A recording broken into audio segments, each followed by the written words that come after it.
વડોદરામાં તરસાલી વિસ્તારમાં ઘરેલુ ઝઘડામાં મદદ કરવા ગયેલી પોલીસ પર હુમલાનો બનાવ બન્યો। તરસાલી હાઈવે પરની સોસાયટીમાં પિતા પુત્ર વચ્ચે ઝઘડો થયો હતો, જેથી પોલીસની ટીમ ઘટના સ્થળે પહોંચી, પરંતુ ઘરેલુ ઝઘડામાં મદદે ગયેલી પોલીસ પર હુમલો થયો। વિડીયો રેકોર્ડિંગ કરનાર પોલીસ કર્મીને પણ ધમકી અપાઈ હતી, જો કે બાદમાં સમગ્ર મામલો કપુરાઈ પોલીસ મથકે પહોંચ્યો હતો।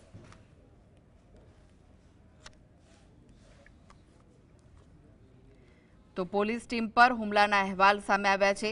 ઘરેલુ ઝઘડો થયો હતો, જેમાં પોલીસ વિભાગની ટીમ પણ ગઈ હતી અને તે દરમિયાન પોલીસ પર પણ હુમલાની ઘટના સામે આવી છે। પિતા પુત્રનો ઝઘડો થયો હતો, પોલીસની ટીમ મદદ માટે ગઈ હતી। વિડીયો રેકોર્ડિંગ કરનાર પોલીસ કર્મીને પણ ધમકી અપાઈ, જો કે બાદમાં સમગ્ર મામલો કપુરાઈ પોલીસ મથકે પહોંચ્યો છે। તો પોલીસની ટીમ પર હુમલાની ઘટના સામે આવી છે। વડોદરાના તરસાલી વિસ્તારની આ ઘટના, જ્યાં ઘરેલુ ઝઘડામાં મદદ કરવા ગયેલી પોલીસ પર હુમલાનો બનાવ બન્યો। તરસાલી હાઈવે પરની સોસાયટીમાં પિતા પુત્ર વચ્ચે ઝઘડો થયો હતો, જેથી પોલીસની ટીમ ઘટના સ્થળે પહોંચી હતી, પરંતુ ઘરેલુ ઝઘડામાં મદદે ગયેલી પોલીસની ટીમ પર હુમલો થયો। વિડીયો રેકોર્ડિંગ કરનાર પોલીસ કર્મીને પણ ધમકી અપાઈ હતી, જો કે બાદમાં સમગ્ર મામલો કપુરાઈ પોલીસ મથકે પહોંચ્યો હતો।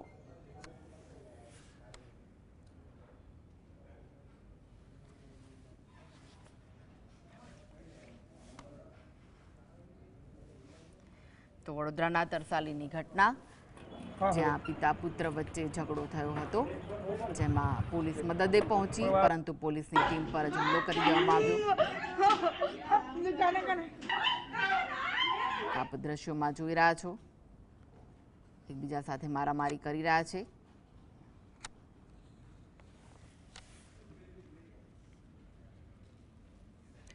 તો વધુ વિગતો માટે જોડાઈ ગયા છે વડોદરાથી સંવાદદાતા રૂપેશ। રૂપેશ, ઘરેલુ ઝઘડામાં પોલીસની ટીમ પર જ હુમલો થઈ ગયો, શું વિગત છે? જી ચોક્કસ, આ પિતા પુત્ર વચ્ચે કોઈ વાત કરીને ખટરાક સર્જાયો હતો, જેને લઈને પોલીસને બોલાવવામાં આવી। તો પોલીસ ત્યાં સ્થળ પર પહોંચતા પોલીસ સાથે પણ આ જે યુવક હતો તેને મગજમારી કરી। પોલીસ સાથે પણ એક વખત એક તબક્કે મારામારીમાં ઉતરી પડતા પોલીસ માટે પણ આ યુવકને કાબુ કરવો ભારે પડી ગયો હતો। જે પ્રકારના વિડીયો વાયરલ થયા છે, ચોંકાવનારા વિડીયો છે કે પારિવારિક ઝઘડાએ જે આ રીતે ઉગ્ર સ્વરૂપ ધારણ કર્યું અને જે ઘટના સર્જાઈ, એટલે પોલીસને પણ એક તબક્કે આ યુવકે પોલીસ પર બી હુમલો કરી દીધો, એટલે પોલીસ પણ એકદમ આ ઘટનાને પગલે ડઘાઈ ગઈ હતી। જોકે પોલીસે પણ હાલ આ યુવકની અટકાયત કરીને વધુ પૂછપરછ હાથ ધરી છે। જી, આ જે આરોપી છે તેની સામે કઈ કઈ કલમો હેઠળ ગુનો દાખલ કરાયો છે? જી ચોક્કસ, જે પ્રમાણે આ યુવકે હુમલો કર્યો છે, પોલીસ પર બી હુમલો કર્યો છે, એટલે પોલીસ પણ આ મામલાને ગંભીરતાથી લઈ રહી છે। એટલે આ પોલીસ પર હુમલાની પણ અલાયદી કલમ જે છે પોલીસ દ્વારા ઉમેરવામાં આવી છે। એટલે સખત શબ્દોમાં સૂચન પણ કરાયું છે કે આ રીતે જ્યારે લો એન્ડ ઓર્ડરનો મામલો આવતો હોય અને પોલીસ પર જ હુમલો કરવામાં આવતો હોય, એટલે આ ચોંકાવનારી ઘટના છે। એટલે પોલીસ વિભાગ પણ આ જે સમગ્ર મામલો છે એને ગંભીરતાથી લઈ રહી છે, અને આ યુવકનો પોલીસ પર હુમલો કરવા પાછળનો શું ઈરાદો હતો એની પણ હાલ તપાસ હાથ ધરાઈ રહી છે। જી, જે પરિવારમાં ઝઘડો થયો હતો તે પરિવાર સાથે શું કોઈ વાતચીત થઈ શકી છે ખરી? તેમનું શું કહેવું છે?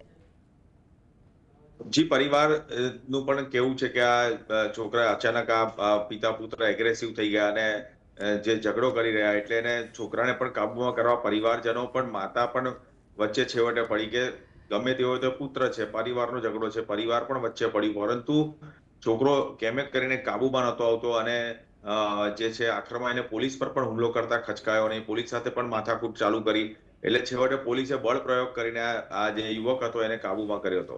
જી જી, આભાર રૂપેશ, માહિતી